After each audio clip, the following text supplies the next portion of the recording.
Alright guys, तो स्वागत है आपका इस वीडियो में। एंड मैंने डिसाइड किया है कि मैं क्लासरूम ऑफ द एलाइट का सेकंड सीजन शुरू करने वाला हूँ। मैंने इसका एक पोल भी किया था अपने चैनल के ऊपर कि मैं इसको कैसे कवर करूँ, और मैंने डिसाइड किया है कि मैं इसको 4 पार्ट्स में खत्म कर दूंगा। ठीक है ना। सच बताऊँ तो मेरा कोई प्लान नहीं था क्लासरूम ऑफ द एलाइट को पूरा करने का। मैंने सोचा था स्किप कर दूंगा क्योंकि इसके ऊपर कुछ खास रिस्पॉन्स नहीं आ रहा था, लेकिन अभी मेरा सेकंड चैनल सस्पेंड हो चुका है। इस वजह से मैंने सोचा इस चैनल पे थोड़ा ज्यादा ध्यान दिया जाए, और मैंने कहा कि यार चलो ठीक है, अभी सीजन 3 के सिर्फ 5 ही एपिसोड्स आए हैं, इसी वजह से मैं सेकंड सीजन को जल्द से जल्द खत्म कर देता हूँ। उसके बाद हम थर्ड सीजन की शुरुआत कर देंगे। ठीक है ना। तो बहुत हो गई बातें, ये सारी बातें हम वीडियो के एंड में कर लेंगे। अभी के लिए ये वीडियो शुरू कर लेते हैं। एपिसोड की शुरुआत में यहाँ पे हमें अकाने ताचिबाना का सीन दिखाया जाता है, जो कि फर्स्ट ईयर के स्पेशल टेस्ट के रिजल्ट इधर मानवू होरिकिता के पास लेके आई होती है। ठीक है। अब आपको पता होगा मानवू सुजुने का भाई है, और उसको तो ये देख के काफी ज्यादा शौक लगता है कि क्लास डी कैसे जीत गई हमारे आइलैंड वाले टेस्ट में, है कि नहीं, आपको याद ही होगा। जिसके बाद ये लोग वापस क्रूज पे आ जाते हैं, और हमें लगता है कि यार ये टेस्ट यहीं पे खत्म हो गया है, लेकिन ऐसा नहीं हुआ होता। मैं अभी आगे आपको बताऊंगा। इधर हिराटा आयनो जी से पूछते हैं कि क्या तुम मेरे साथ लंच पे चलोगे, लेकिन थोड़ी देर बाद यहाँ पे कारोइजावा भी आ जाती है, और भाई ऑब्वियस सी बात है, यहाँ पे आयनो जी इन दोनों के बीच में कबाब की हड्डी तो नहीं बनेगा क्योंकि ये दोनों रिलेशन में है, तो इसलिए वो मना कर देता है लंच पे जाने से। ठीक है। तभी फर्स्ट ईयर के सारे स्टूडेंट्स को ये इन्फॉर्म किया जाता है कि इनका सेकेंड स्पेशल टेस्ट शुरू होने वाला है, और उसके लिए इनको एक दी गई जगह पे दिए हुए वक्त पे पहुंचना पड़ेगा। ठीक है। यहाँ पे आयनो जी एक क्लासरूम के अंदर आता है, वहां पे कारोइजावा भी शामिल होती है। इसके अलावा उसके 2 और क्लासमेट होते हैं, जो कि होते हैं सोटोमुरा और युकिमुरा। इनके अलावा यहाँ पे एक इंस्ट्रक्टर भी होता है, जो कि इनको इस स्पेशल टेस्ट के बारे में बताता है। अब यार ये चीज तुम ध्यान से सुनना, और ये चीज काफी ज्यादा कंफ्यूजिंग थी, मेरे को भी थोड़ा कंफ्यूजन हुई थी। अगर आप बोलोगे तो मैं एकदम धीरे धीरे समझाने की कोशिश करूंगा, लेकिन ध्यान से सुनना। ठीक है। तो सबसे पहली बात यह है कि सारे के सारे स्टूडेंट्स को 8 ग्रुप्स के अंदर बांटा जाता है। हर एक ग्रुप में 14-14 बच्चे होते हैं। ठीक है। अब एक ग्रुप के अंदर जो 14 बच्चे हैं, उन 14 में से 3 स्टूडेंट क्लास ए के हैं, 3 क्लास बी के हैं, 4 क्लास सी के हैं, और 4 ही क्लास डी के हैं। इन सबको मिला के हो जाते हैं 14 बच्चे। ठीक है। एक ग्रुप में हर ग्रुप का नाम एक प्लेनेट के ऊपर रखा गया है। ये टेस्ट 3 दिन लंबा होगा। पहले दिन की सुबह सुबह 8 बजे स्कूल किसी एक बंदे को मैसेज करेगा और बताएगा कि वो वीआईपी है, तो यानी कि हर एक ग्रुप में एक वीआईपी होगा। ओके। जिसके बाद ग्रुप के पास दिन में 2 बार आधे आधे घंटे का समय होगा ये डिस्कस करने के लिए कि वीआईपी कौन है। इनको ये चीज पता लगानी है कि इनके ग्रुप का वीआईपी कौन होगा। ठीक है। तो दिन में 2 डिस्कशन होंगे, और सबसे लास्ट वाले दिन के डिस्कशन के बाद जो बंदा वीआईपी होगा उसको छोड़ के सारे बच्चे स्कूल को एक एक गेस्ट भेजेंगे कि उनके हिसाब से वीआईपी कौन हो सकता है। ठीक है। अब इस पूरे सिनेरियो में 4 केसेस हो सकते हैं, और ये सबसे ज्यादा डिफिकल्ट और कंफ्यूजिंग पार्ट है, तो थोड़ा ध्यान से सुनना। सबसे पहला है केस नंबर 1, जहाँ पे वीआईपी के क्लासमेट्स को छोड़ के बाकी सब बच्चे अगर सही आंसर देते हैं तो हर बच्चे को 5 लाख प्राइवेट पॉइंट्स मिलेंगे। इसके अलावा जो वीआईपी होगा उसको तो 5 लाख पॉइंट्स मिलेंगे, उसके अलावा उसको एक्स्ट्रा 5 लाख का बोनस मिलेगा, यानी कि 1 मिलियन का। ठीक है। इसके बाद आता है केस 2, जहाँ पे वीआईपी क्लासमेट्स के अलावा अगर एक भी बंदा ऐसा होता है जिसने गलत आंसर दे दिया, तो वीआईपी को 5 लाख पॉइंट्स मिलेंगे और किसी को कुछ नहीं मिलेगा। ठीक है। ये तो वो सिचुएशन थी जब ये लास्ट डे पे अपने सजेशंस और गेस्ट को भेजेंगे, लेकिन अगर टेस्ट खत्म होने से पहले ही ये वीआईपी को गेस कर लेते हैं, तब आएगा केस 3 और केस 4। तो हम बात कर लेते हैं अब केस 3 की। अगर कोई स्टूडेंट एकदम करेक्ट आंसर भेज देता है तो उसको 5 लाख प्राइवेट पॉइंट्स मिलेंगे, और उसकी क्लास को भी 50 क्लास पॉइंट्स मिलेंगे, और उनके ग्रुप का टेस्ट खत्म हो जाएगा। ठीक है। इसके अलावा जो वीआईपी के खुद के क्लासमेट है वो सही आंसर नहीं भेज सकते। अगर वो भेज भी देते हैं तो उनका आंसर माना नहीं जाएगा। तो कोई भी वीआईपी अपने क्लासमेट को आइडेंटिटी रिवील करके क्लास पॉइंट्स नहीं जीत सकता। ठीक है ना। सिंपल सी बात है ये तो। केस 4 की अगर हम बात करें, तो अगर कोई स्टूडेंट गलत आंसर भेज देता है तो उनकी क्लास के 50 पॉइंट माइनस हो जाएंगे, यानी कि अगर वो टेस्ट खत्म होने से पहले ही गलत आंसर दे देता है और उसका गेस गलत निकलता है, तो उसकी पूरी क्लास के 50 पॉइंट्स माइनस हो सकते हैं। इसके अलावा गलत आंसर देने की वजह से जो भी वीआईपी होगा उसको 5 लाख प्राइवेट पॉइंट्स दिए जाएंगे, और साथ ही साथ जिस क्लास का वो वीआईपी होगा उस क्लास को 50 पॉइंट्स मिल जाएंगे। तो ये काफी ज्यादा खतरनाक चीज है, जिससे कि कोई भी रॉन्ग गेस तो नहीं करने वाला है। ठीक है। ऐसा करने के बाद टेस्ट खत्म हो जाएगा। बिल्कुल सेम इसी तरह अगर वीआईपी के क्लासमेट में से कोई गलत आंसर दे देता है तो उसका आंसर भी नहीं माना जाएगा। ठीक है। और टेस्ट खत्म नहीं होगा, चलता रहेगा। जाएगा। तो यहाँ पे हमें एग्जाम के दिन का सीन दिखाया जाता है। आयानोकोजी और सुजुने दोनों के दोनों बैठ के ये बात करते हैं, डिस्कस करते हैं कि इन दोनों को तो मैसेज नहीं आया है, इसका मतलब ये दोनों वीआईपीज नहीं है। ठीक है, इससे पहले कि ये लोग आगे डिस्कशन कर पाए तभी यहाँ पे क्लास सी का रेवेन आता है। और आपको तो पता ही है यार, फर्स्ट सीजन से रेवेन को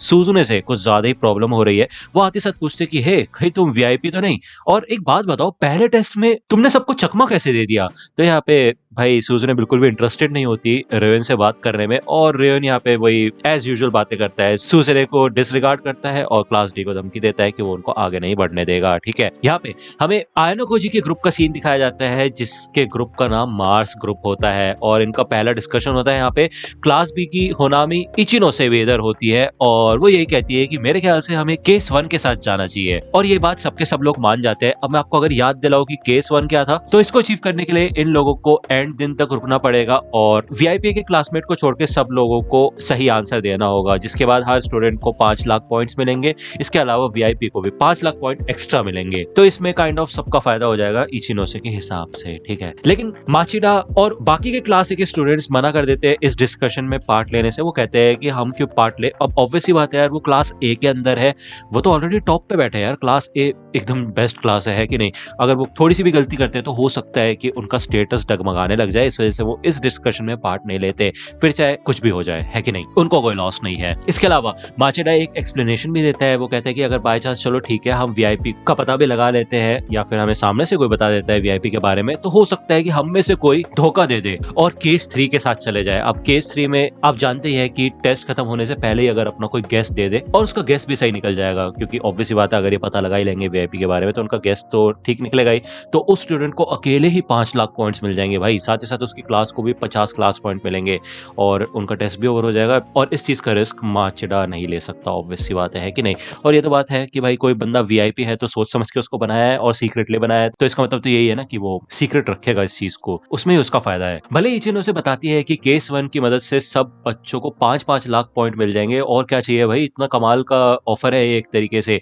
लेकिन ये लोग नहीं मानते और क्लास ए बिल्कुल अलग हो जाते हैं इस डिस्कशन में से। ठीक है, अब इस डिस्कशन के बाद यहाँ पे मानाबे और कुछ क्लास सी की गर्ल्स होती है जो कि मार्स ग्रुप की ही होती है, और वो कारोइजावा के पास आती है और उसे बुली करना शुरू कर देती है, यानी कि उसको परेशान करती है। उसे कहती है कि तुमने हमारी दोस्त रीका को जानबूझ के धक्का मारा था, तुमने उसको परेशान किया है, तो जाके उससे माफी मांगो। लेकिन यहाँ पे माचिडा सही समय पे पहुंच जाता है और ये कहता है कि तुम लड़के काफी ज्यादा शोर मचा रही हो और ऐसा मत करो, ठीक है ना। यहाँ पे हमें पहले दिन के सेकंड डिस्कशन का सीन दिखाया जाता है और इस ग्रुप में भाई कोई भी बातें नहीं हो पा रही होती, क्योंकि ये डिस्कशन किस लिए है, वीआईपी की आइडेंटिटी निकालने के लिए। अब ये लोग कर ही कह सकते हैं, तो इचिनो से ये कहती है कि ठीक है फिर हम नॉर्मल चैट कर सकते हैं, कोई दिक्कत वाली बात थोड़ी ना है, बस बातों का बहाव चलते रहना चाहिए। इस पहले दिन के एंड में कारोइजावा भाई वॉशरूम में होती है, नहा रही होती है मतलब, और भाई वो रोना शुरू कर देती है। हमें इसका रीजन अभी नहीं पता चलता, लेकिन आगे पता चलेगा। अगले दिन हिराटा को एक इंफॉर्मेशन रिसीव होती है और कोई उसे बता देता है कि कुशिडा क्लास डी की वीआईपी है। अब वो मार्स ग्रुप का हिस्सा तो होती नहीं है, लेकिन फिर भी क्लास डी की वीआईपी होती है वो। ओके, और अब मैं आपको एक चीज याद दिला देता हूँ। अब आपको याद होगा कि 8 ग्रुप्स में डिवाइड किया गया है 4 क्लासेस को, यानी कि भाई हर एक क्लास में से 2-2 वीआईपीज तो होने ही होने हैं, ठीक है ना। ये चीज तो नॉर्मल सी है, इसमें समझने वाला कुछ है नहीं, लेकिन फिर भी मैंने सोचा एक नोट दे दूं आप लोगों को, ठीक है। हिराटा ये इन्फॉर्मेशन युकिमुरा और आयानोकोजी को बता देता है। वहीं कोएंची इधर असली वीआईपी की आइडेंटिटी को रिवील कर लेता है, जिसके बाद भाई जुपिटर ग्रुप का टेस्ट खत्म हो जाता है। सुजुने यहाँ पे काफी ज्यादा गुस्सा करती है कि भाई कोएंची फिर से यार अपना ही चलाने लग जाता है और उसने पूरा खेल खत्म कर दिया। अभी इस समय इन लोगों को क्लास डी को एक साथ लेके आना पड़ेगा, जिससे कि ये लोग क्लास पॉइंट्स जीत पाए, ठीक है। और ऐसा करने के लिए ये लोग डिसाइड करते हैं कि ये कारोइजावा का इस्तेमाल करेंगे, जो कि हमारे क्लास की one of the popular girls में से एक है, और सच बताओ तो काफी ज्यादा पॉपुलर है, ठीक है। वो इन्फ्लुएंस क्रिएट कर सकती है बाकी बच्चों के ऊपर। लेकिन आयानोकोजी यही बताता है कि कारोइजावा बिल्कुल सुजुने की तरह है, जैसे सुजुने बाकी लोगों के सामने अलग बिहेव करती है और कुछ लोगों के सामने अलग बिहेव करती है, कारोइजावा भी बिल्कुल ऐसी ही है, ठीक है। यहाँ पे रोएन फिर से आ जाता है और वो बता देता है कि मैं ही इस टेस्ट को जीतूंगा, और मैंने हमारे सारे क्लासमेट के फोन्स को ले लिया था, तो जब भी अब रिजल्ट्स वगैरह आएंगे और अगर किसी को भी वीआईपी का मैसेज आएगा तो मुझे सबसे पहले पता चल जाएगा। तो भाई ये क्या चल रहा है भाई, ये तो गुंडा बना फिर रहा है अपनी क्लास का और इसमें ने सबके फोन ही छीन लिया भाई, इसको तो ऐसे पता चल जाएगा वीआईपी कौन है। इसके अलावा वो सूजन से कहते हैं कि मेरे ख्याल से क्लास बी, सी और डी को साथ मिलकर काम करना चाहिए जिससे कि हम लोग क्लास ए को हरा सके। लेकिन सूजन कहती है मुझे नहीं लगता तुम्हारे इस प्लान में तुम्हारा कोई साथ देगा, ठीक है ना, और वो भी तुम जैसे इंसान का। दूसरी ओर इधर कारेजावा भाई बहुत ज्यादा दुखी होती है और वो अपने आप को संभालने की कोशिश कर रही होती है। वो साथ में अपने आप को एक पैरासाइट कहती है, यानी कि एक ऐसा कीड़ा जो कि दूसरे लोगों पे डिपेंडेंट रहता है हमेशा, ठीक है। आयनोकोजी और कुशिडा इधर डेक पे होते हैं और ऑब्वियसली यार कुशिडा इधर थोड़ी देर आती है आयनोकोजी के पास और उससे थोड़ी बात करने की कोशिश करती है, जिसके बाद वो देखती है पूरे डेक पे सिर्फ कपल्स है और वो आयनोकोजी को हक कर लेती है, ठीक है। उसके बाद वो यहाँ से चली जाती है। मतलब यार कुशिडा को तो समझ ही नहीं आता आधा टाइम क्या चल रहा है, ठीक है। वही दूसरी ओर होशिनोमिया जो कि क्लास बी की टीचर होती है, वो चाबाशिरा से पूछती है कि तुम एक बात बताओ मेरे को कि आयनोकोजी उस आइलैंड वाले टेस्ट पे एंड में आके लीडर कैसे बन गया, लेकिन इसका जवाब चाबाशिरा नहीं देती। आयनोकोजी देखता है कि इधर कारुइजावा हिराटा के पास आती है और वो बताती है कि कैसे शिहो और उसकी गैंग उसे मिलकर परेशान कर रही है और प्लीज कुछ करो, मेरी मदद करो, तुमने मुझसे वादा किया था कि तुम मुझे प्रोटेक्ट करोगे, ठीक है। तो हिराटा कहता है हाँ मैंने वादा किया था, लेकिन तुम ये भी याद रखो कि हम असलियत में डेट नहीं कर रहे हैं, हम दोनों कोई रिलेशनशिप में नहीं है। वो तो चलो तुम प्रॉब्लम में थी इसलिए मैंने ये डिसाइड किया था कि मैं तुम्हारी मदद करूंगा। देखो मेरे हिसाब से तुम्हें उन लोगों से माफी मांग लेनी चाहिए अगर वो कह रही है कि तुमने शायद गलती से उनकी फ्रेंड को धक्का मार दिया होगा। तो भाई ये सुन के कारुइजावा काफी ज्यादा दुखी हो जाती है और वो काफी डिसअपॉइंटेड हो जाती है हिराटा में। वो कहती है तुम्हारी हिम्मत कैसी हुई ऐसा बोलने की, मैं क्यों माफी मांगू जब मेरी कोई गलती नहीं है तो। और यहाँ पे वो उसको डंप कर देती है और इधर से निकल जाती है, ठीक है। आयनोकोजी को समझ आ जाता है कारुइजावा की असली पर्सनैलिटी, यानी कि असलियत में भाई वो वैसे दिखाती है, काफी एटीट्यूड है उसके अंदर और वो बहुत ज्यादा ब्यूटीफुल है ऑब्वियसली, है कि नहीं, लेकिन असलियत में भाई उसके ऊपर काफी सारी प्रॉब्लम्स है। थर्ड डिस्कशन के शुरू होने से पहले जब आयनोकोजी इस क्लास के अंदर आता है तो इधर कारुइजावा पहले से बैठी होती है और वो आयनोकोजी से पूछती है कि हे कहीं तुम वीआईपी तो नहीं हो, तो आयनोकोजी मना कर देता है, जिसके बाद यहाँ पे ये डिस्कशन शुरू होता है और दोनों ही डिस्कशंस के बाद भी अभी ये कोई भी अंजाम पे नहीं पहुंचे होते हैं, ठीक है। मार्स ग्रुप अभी भी अटका हुआ होता है, लेकिन आयनोकोजी और युकिमुरा ये नोटिस करते हैं कि शिहो और उसकी फ्रेंड्स बहुत बुरी तरह से देख रही होती है कारुइजावा को। फोर्थ डिस्कशन के एंड में कारुइजावा जब यहाँ से जा रही होती है तो आयनोकोजी और युकिमुरा देखते हैं कि ये लड़कियां कारुइजावा का पीछा करने लग जाती है, तो ये लोग सोचते हैं भाई हमें भी इनके साथ ही जाना चाहिए, ठीक है। शिहो और उसकी फ्रेंड्स फिर से इधर कारुइजावा को पकड़ लेती है और उसको फिर से वही बात बोलने लग जाती है कि हमने रीका से कंफर्म किया है और वो तुम ही थी जिसने उसे धक्का मारा, तो चलो फिर उससे माफी मांगो। जिसके बाद यहाँ पे कारुइजावा जब भागने की कोशिश करती है, इधर से जाने की कोशिश करती है, तो भाई ये लड़कियां उसके ऊपर फिजिकली अटैक करना शुरू कर देती है, जिसके बाद कारुइजावा इधर रोने भी लग जाती है, ठीक है। युकिमुरा इधर काफी गुस्सा होता है और वो कहता है हमें यार उसकी जाकर मदद करनी चाहिए, लेकिन आयनोकोजी उसको रोक देता है और वो कहता है नहीं अभी नहीं, हमें सही समय का इंतजार करना होगा। लेकिन जब ये लड़कियां अपनी हद से ज्यादा आगे बढ़ने लग जाती है तो युकिमुरा और ज्यादा इंतजार नहीं कर पाता और आगे बढ़ता है और इन लड़कियों को भगा देता है, यहाँ से कारुइजावा को बचा लेता है, ठीक है। तीसरे दिन की शुरुआत इधर हो चुकी होती है और वीनस ग्रुप का भी टेस्ट खत्म हो चुका होता है। आयनोकोजी को ऐसा लगता है कि जो क्लास सी के मेंबर्स है वो इस टेस्ट को खराब करने की कोशिश कर रहे हैं, जिसके बाद वो शिहो को एक मेल भेजता है। कारुइजावा को फंसा के शिप के एक ऐसे कोने में बुलाया जाता है जहाँ पे कोई भी मौजूद ना हो और इसके बाद यहाँ पे शिहो और उसकी फ्रेंड फिर से आ जाती है और इस बार वो रीका को अपने साथ लेके आई होती है, ठीक है ना। ये लोग कारुइजावा को फिर से परेशान करना शुरू कर देते हैं, उसको काइंड ऑफ रुलाई देते हैं दोबारा से और उसका ये बिहेवियर देख के शिहो समझ जाती है कि कारुइजावा को पहले भी बुली किया गया है, उसे काफी बुरी तरह से परेशान किया गया है पहले भी, और यही चीज कारुइजावा छुपाने की कोशिश कर रही थी। यहाँ पे वो टफ बनने की कोशिश करती थी जिससे कि कोई और उसे फिर से बुली करना शुरू ना कर दे, लेकिन ये सच सामने आने के बाद कारुइजावा बिल्कुल पैनिक अटैक में आ जाती है और वो अपने आप को बिल्कुल संभाल ही नहीं पाती, जिसका शिहो कहती है अरे ये देखो ये रोने लग गई, तो चलो रीका आगे बढ़ो और इसके मुंह पे चांटे लगाना शुरू करो। और भाई पहले तो रीका धीरे धीरे चांटे मारती है, लेकिन थोड़ी देर बाद उसको भी मजा आने लग जाता है और हमें दिखाया जाता है कि रीका बिल्कुल उन्हीं लड़कियों की तरह बन जाती है, भले वो पहले ऐसी नहीं होती लेकिन अब हो चुकी होती है। आयनोकोजी ये सारी चीजें देख रहा होता है और हमें बताया जाता है कि उसने ईमेल जो किया था शिहो को वो कारुइजावा से रिलेटेड ही था। मतलब ये जो सब कुछ अभी हो रहा है वो आयनोकोजी के प्लान का ही हिस्सा है। जब ये लड़की इधर से चली जाती है तो भाई कारुइजावा काफी बुरी तरह से रो रही होती है और आयनोकोजी उसके पास आता है। वो पता कर लेता है कि भाई कारुइजावा का कैरेक्टर कैसा है और कैसे उसको हमेशा से ही बुलिंग का सामना करना पड़ा था, ठीक है। आयनोकोजी को ये नोटिस होता है कि कारुइजावा के चेस्ट पे एक निशान है और इसका तो ये है कि उसको काफी बुरी तरह से अब्यूज किया गया था, जिसके बाद वो वादा करता है कि वो कारुइजावा की मदद करेगा, उसको प्रोटेक्ट करेगा वो, लेकिन उसके बदले कारुइजावा को उसकी मदद करनी पड़ेगी क्लास डी के टेस्ट को जीतने के लिए, ठीक है ना। इसके अलावा आयनोकोजी ने उन लड़कियों की वीडियो भी रिकॉर्ड कर ली होती है कारुइजावा को परेशान करते हुए, तो वो बाद में चल के उन लड़कियों को ब्लैकमेल ब्लैकमेल भी कर सकती है। तो यहाँ पे अपर कार्ड आ जाता है कारुइजावा के पास, ठीक है। अब ऑब्वियसली बात है कारुइजावा को तो समझ नहीं आता कि वो कैसे मदद कर सकती है। तो आयानोकोजी इधर चाबाशिरा के पास जाता है अपने पॉइंट्स से कुछ खरीदने के लिए, और अब वो कुछ क्या है वो मैं तुम्हें आगे चल के बताऊंगा, ठीक है। अब यहाँ पे फाइनल डिस्कशन शुरू हो चुका होता है और इचिनोसे और आयानोकोजी इधर क्लास ए तक पहुंचने की बात करते हैं, ठीक है। लेकिन प्रॉब्लम वाली बात यह है कि ये दोनों ही अलग अलग क्लासेस में है, तो ये एक साथ मिलकर तो क्लास ए में नहीं जा सकते। लेकिन हाँ, एक रास्ता है क्लास ए में जाने का, वो है 20 मिलियन प्राइवेट पॉइंट्स।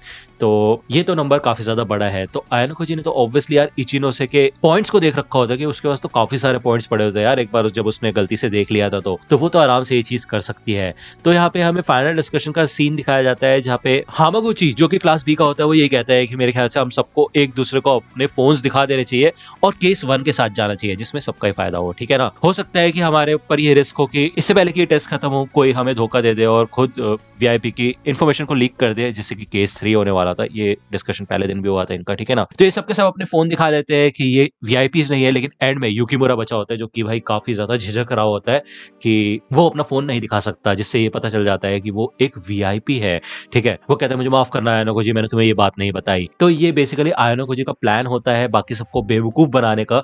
असलियत में युकिमुरा नहीं होता वीआईपी, ठीक है ना। तो अगर बाय चांस कोई इनको धोखा देना भी चाहेगा तो युकिमुरा तो वीआईपी है नहीं, इसका मतलब इनका गैस गलत चला जाएगा। तो यार आयानोकोजी है काफी दिमाग वाला, है कि नहीं। लेकिन इनका प्लान यहीं पे ठप हो जाता है जब इचिनोसे आयानोकोजी के फोन पे कॉल मार देती है और वो फोन भाई युकिमुरा के हाथ में बचता है। तो इचिनोसे पूछती है कि हे आयानोकोजी, तुम्हारा फोन युकिमुरा के पास क्या कर रहा है? इसका मतलब ये है कि तुम हमसे झूठ बोल रहे थे।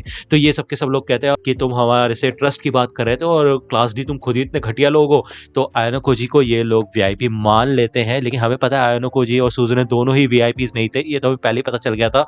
तो अब ये प्लान मैं तुम्हें बताता हूँ कि हुआ क्या था। असलियत में कारुइजावा क्लास डी की वीआईपी है और साथ ही साथ मार्स ग्रुप की भी, ठीक है ना। किसी को उसके बारे में नहीं पता चला, लेकिन आयानोकोजी को पता चल गया था उसके एक्शंस को देख के कि कारुइजावा ही वीआईपी है। तो वो एक ऐसा प्लान बनाता है जहाँ पे वो अपने फोन्स तो बदल ही लेगा, लेकिन साथ ही साथ सिम कार्ड्स को भी बदल लेगा। इसका मतलब ये है कि कारुइजावा का फोन लेके आयानोकोजी अपनी सिम कारुइजावा के फोन के अंदर डाल देगा। मतलब ये दोनों अपनी फोन की सिम्स एक्सचेंज कर लेंगे और मेल्स तो वही रहेंगे। तो ऐसा होगा कि भाई कारुइजावा के फोन के अंदर आयानोकोजी का नंबर होगा और उसी के फोन के अंदर वीआईपी का मेल भी होगा, जिससे कि ये लोगों को बेवकूफ बना सकते हैं कि आयानोकोजी ही वीआईपी है। अब यार एक चीज है कि ये जो फोन्स इनको मिले हैं स्कूल से, ये लोग इसकी सिम्स नहीं निकाल सकते, लेकिन आयानोकोजी को पता होता है कि पैसे से हर चीज खरीदी जा सकती है स्कूल के अंदर। तो यही चीज वो चावाशिरा से लेने के लिए गया था, इस फोन की सिम को निकालने का एक प्रोसीजर, ठीक है ना, कि हम फोन के सिम को कैसे चेंज कर सकते हैं। तो अब आप समझ ही गए होंगे, ठीक है ना। असलियत में कारुइजावा वीआईपी थी, लेकिन इन लोगों ने ऐसा प्लान बनाया कि लोगों को लगे कि आयानोकोजी वीआईपी है। तो इचिनोसे ये कहते हैं कि मेरे को तुम्हारे प्लान के बारे में पहले से ही पता चल गया था, लेकिन हम लोग तो खुद क्लास डी के साथ है, इसलिए हमने सोचा कि तुम्हें डिस्क्लोज ना किया जाए। भले ही क्लास सी इस पूरे टेस्ट को जीत जाती है और रोयन यहाँ पे आता है और वो बताता है कि मेरे को सारे के सारे वीआईपीज के नाम पता चल गए थे, और अगर मैं बताऊं तुम्हारी क्लास के वीआईपी का नाम, तो वो थी कुशिडा, ठीक है ना। जिसके बाद वो यहाँ पे फिर से सुजुने को धमकी टाइप देता है और क्लास डी को भी कि वो उनको आगे नहीं बढ़ने देगा एंड ऑल, और यहाँ से चला जाता है, ठीक है। नेक्स्ट दिन ये लोग डिस्कस करते हैं कि वीआईपी को कैसे चूज किया गया था, ठीक है। तो इनका एक हिरागाना स्क्रिप्चर होता है, उसके हिसाब से इन लोगों ने जब प्लैनेट के ग्रुप्स के नाम को देखा तो उस हिसाब से ही वीआईपीज को चूज किया गया था।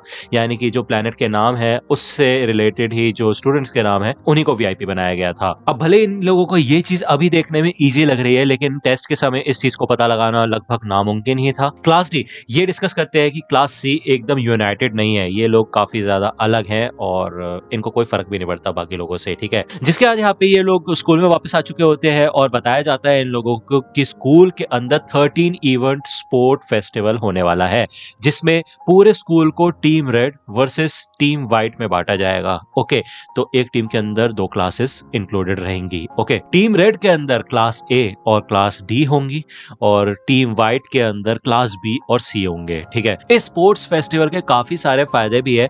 जो टॉप 3 प्लेसमेंट वाले बच्चे होंगे वो चाहे तो प्राइवेट पॉइंट जीत सकते हैं या फिर अपने रिटर्न एग्जाम में बोनस पा सकते हैं। और अगर बात करें इनके नुकसानों की, पहले तो ये बच्चे काफी ज्यादा खुश हो जाते हैं, लेकिन आयना को जी काफी तेज होता है, वो इनके नुकसानों को पहले पढ़ लेता है कि जो लास्ट में आने वाले 10 बच्चे होंगे उनके बोनसेस भाई हट जाएंगे, ठीक है, रिटर्न एग्जाम के। इसका तो ये है कि उनको काफी तगड़ी तरीके से पढ़ना शुरू करना पड़ेगा। हर क्लास अपने पार्टिसिपेंट को डिसाइड कर सकती है कि कौन कौन बच्चे इस इवेंट में पार्टिसिपेट करेंगे। ओके, आयनको जी और सुजुने इस बारे में डिस्कस करते हैं कि ये स्पोर्ट्स फेस्टिवल भी बिल्कुल बाकी टेस्ट की तरह हो सकता है, जो कि पहले इनके 2 स्पेशल टेस्ट हुए थे जहां पे इनको अपने दिमाग की शक्ति लगानी होगी। तो सुजुने कहती है कि क्या इस टेस्ट को जीतने का भी तुम्हारे पास कोई प्लान है? तो आयनको जी कहते हैं मेरे को नहीं लगता कि उसकी जरूरत पड़ेगी, हम नॉर्मली भी जीत सकते हैं, बस हमें ज्यादा मेहनत करनी पड़ेगी और कुछ नहीं। यहाँ पे हमें फिर से क्लासरूम का सीन दिखाया जाता है और ये लोग डिसाइड करना शुरू करते हैं कि ये पार्टिसिपेंट्स को स्किल के थ्रू चूज करें या फिर जो बच्चे खुद अपने हाथ उठा के आगे बढ़ रहे हैं उस हिसाब से चूज करें। सुजुने कहती है कि मेरे हिसाब से तो हमें कमजोर और ताकतवर स्टूडेंट्स को एक साथ रखना चाहिए, जिससे कि कम से कम एक बच्चा तो जीते। तो जो स्ट्रॉन्ग वाला स्टूडेंट होगा वो जीत जाएगा क्लास डी का, और वही वीक वाला स्टूडेंट हार जाएगा। तो इससे इन लोगों के लिए जीतना भी आसान हो जाएगा और इनको पॉइंट्स वगैरह भी मिल जाएंगे, ठीक है ना। लेकिन दिक्कत वाली बात यह है कि जो वीक स्टूडेंट्स होंगे तो उन्हें कोई बोनस नहीं मिलेगा और हो सकता है कि वो लास्ट 10 में भी आ जाए, है कि नहीं। तभी यहाँ पे कायोरीजावा खड़ी होती है और वो सुजुने के इस प्रपोजल को मना कर देती है। वो कहती है नहीं, ये तो गलत बात है, तुम बस अपने बारे में सोचती हो। मेरे ख्याल से तो हर बच्चे को अपने हिसाब से चूज करना चाहिए कि वो कौन से गेम में हिस्सा लेना चाहते हैं। सुजुने कहती है कि यार तुम्हें कुछ समझ नहीं आ रहा, इससे सबका ही फायदा होगा, समझी। और वैसे तुमसे क्या एक्सपेक्ट कर सकती हूँ मैं, तुम सब हो ही बेवकूफ, और अगर तुम लोगों का ऐसे एटीट्यूड रहा तो कुछ नहीं होने वाला हम लोगों का। तो कायोरीजावा कहती है हे कुशिडा, तुम्हें क्या लगता है? तो कुशिडा कहती है कि मेरे हिसाब से तो दोनों ही आइडियाज ठीक है। तो क्लास कहती है हाँ बिल्कुल सही कहा। कायोरीजावा और कुछ स्टूडेंट इधर सुजुने के खिलाफ होते हैं, वो उसको बिल्कुल बेदिल कहते हैं कि भाई तुम ऐसा कर भी कैसे सकती हो, स्टूडेंट्स को तुम अपने प्यादों की तरह यूज कैसे कर सकती हो, वो भी बच्चे हैं यार, मतलब वीक है तो इसका तो ये तो है ना उनको लास्ट में फेंक दिया जाए, है कि नहीं। तो भाई ऑब्वियस सी बात है सुजुने को इन लोगों से कोई फर्क ज्यादा पड़ता नहीं, उनको पता होता है ये बेवकूफ है और ये साथ ऐसे नहीं चल सकते, ठीक है ना। तो यहाँ पे हिराटा डिसाइड करता है कि वो सारे बच्चों के वोट्स लेगा कि कौन लोग किसके साथ है, सुजुने या फिर कायोरीजावा। तो इन द एंड आके सुजुने ही जीतती है, उसके साथ ही होते हैं ज्यादातर बच्चे, ठीक है ना। जब ये क्लास ओवर हो जाती है तो कायोरीजावा इधर आयनको जी से पूछते हैं कि हे अब हम बात कर सकते हैं उस बारे में जो मैसेज तुमने मुझे किया था क्लास के बीच में। तो बेसिकली क्लास के बीच में जब सुजुने अपना आइडिया बता रही थी तो आयनको जी ने कायोरीजावा को बोला था कि तुम सुजुने के खिलाफ जाओ और साथ में कुशिडा का भी ओपिनियन लेना। तो आयनको जी कहते हैं हाँ मैंने ऐसा इसलिए किया क्योंकि ऐसा होगा कि टेस्ट के एंड में क्लास डी का एक बंदा हमको धोखा दे देगा, एक धोखेबाज छुपा हुआ है हमारे बीच में। तो कायोरीजावा कहती है ऐसा क्या, कौन है वो, और अगर ऐसा है तो हमें उसे पकड़ना नहीं चाहिए। तो आयनको जी कहते हैं नहीं, अब प्लान वर्क डल चुका है और सारी प्लानिंग हो चुकी है, तो हमें बस अब वेट करना पड़ेगा। तो ये क्लास बहुत तगड़ी तरीके से इस फेस्टिवल के लिए प्रैक्टिस करना शुरू कर देते हैं, ट्रेन करना शुरू कर देते हैं। वही दूसरी ओर सुजुने इधर स्टूडेंट्स के साथ आर्ग्यू कर रही होती है, वो कुछ ज्यादा ही फास्ट होती है और ये स्टूडेंट्स कुछ ज्यादा स्लो होते हैं। अब तुमने यार वो वाला खेल तो खेला ही होगा अपने स्कूल में जहाँ पे पैर में रस्सी बांध के एक साथ भागना होता था, बस ये है कि यहाँ पे ये 3 लोग भाग रहे थे, ठीक है, 3 लेग रेस कहते हैं इसको। ओके, आयनको जी ये सोचता है कि यार सुजुने की किसी के साथ बनती क्यों नहीं है और वो कॉम्प्रोमाइज करने के लिए तैयार क्यों नहीं होती। तो बेसिकली सुजुने का यही मानना होता है कि भाई अब ऑब्वियस सी बात है सुजुने तेज है, वो ताकतवर है, तो वो तो अपनी स्पीड पे ही चलेगी ना। तो जो कमजोर बंदे हैं उनको अपनी स्पीड को बढ़ाना पड़ेगा, वो क्यों नीचे आए भाई, ये तो एकदम बेवकूफी होगी। तो आयनको जी इधर सुजुने के पास आता है और कहता है चलो फिर ठीक है, हम दोनों रेस करते हैं, हम दोनों पार्टनर्स बन जाएंगे, ठीक है। और वो यहाँ पे जब सुजुने के साथ भागना शुरू करता है तो वो काफी ज्यादा तेज भाग रहा होता है और सुजुने भाई कीप अप ही नहीं कर पाती, वो थकने लग जाती है और वो कहती है हे रुक जाओ रुक जाओ रुक जाओ। यहाँ पे सुजुने की वाट लग चुकी होती है और वो कहती है हे तुम्हें थोड़ा धीरे चलना चाहिए। तो आयनको जी कहता है ये तो मैं कह रहा हूँ, तुम्हारे हिसाब से तो जो स्ट्रॉन्ग वाला बंदा है उसको कॉम्प्रोमाइज नहीं करना चाहिए, है ना, लेकिन तुम ये याद रखना कि तुम भी वीक बन सकती हो। इस कंपटीशन में हम 7 पार्ट लेंगे, ठीक है, लेकिन उससे पहले हम टीम वाइट को इन्वेस्टिगेट करने के लिए जाएंगे और कुशिडा को भी अपने साथ लेके जाएंगे। तो सुजुने कहते क्यों, कुशिडा को क्यों? तो आयनको जी बताते हैं क्योंकि कुशिडा ने ही अपनी वीआईपी की इन्फॉर्मेशन बेच दी, ठीक है, किसी वजह से। तो यार ये चीज है, ये ट्विस्ट है यहाँ पे। और कुशिडा वैसे भी काफी चालाक लगती है और यार मेरे को तो ऐसा लगता है यहाँ पे हर एक बंदा ऐसा ही है जिसके 2 फेजेस हैं, ठीक है, और असलियत में भी शायद ऐसे ही होता है। एनीवे ये पार्ट मैं यहीं तक रखता हूँ। इस वीडियो में मैंने 4 एपिसोड कवर किए हैं, ओके, और मेरे ख्याल से अब 9 एपिसोड्स बचे हैं क्योंकि टोटल है 13 एपिसोड्स, ठीक है। तो आप बताना मेरे को कमेंट सेक्शन में कि आपको ये वीडियो कैसी लगी, आपको ये पार्ट वाइज कैसा लगा, अच्छा लगा या नहीं, मुझे बता देना। क्योंकि अब जो नेक्स्ट वाले पार्ट्स आएंगे वो 3-3 एपिसोड्स के आएंगे। ठीक है, मैंने कोशिश की है हर चीज़ को डिटेल में समझाने की, कोई कॉम्प्रोमाइज़ नहीं किया है मैंने क्वालिटी के अंदर कि यार अगर एक ही वीडियो में 4 एपिसोड डाल रहा हूँ तो बहुत चीज़ें छोड़ दो, ऐसा नहीं है। मैंने ज़्यादातर चीज़ें कवर करने की कोशिश की है और वीडियो भी एक अच्छे लेंथ पे बनाने की कोशिश की है। तो अगर आपको ये वीडियो पसंद आई तो लाइक करना, सब्सक्राइब कर लो अगर चैनल पे नए हो तो।